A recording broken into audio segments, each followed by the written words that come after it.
अष्टलक्ष्मी मम गृहे धनं पुरय पुरय नमः।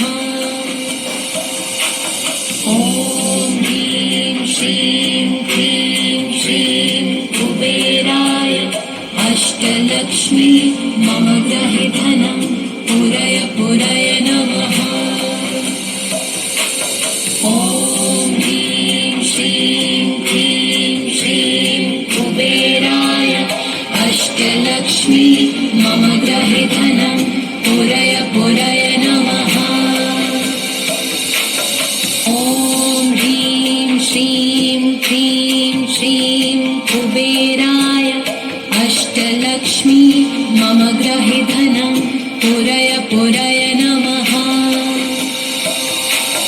ॐ ह्रीं श्रीं क्लीं श्रीं कुबेराय अष्टलक्ष्मी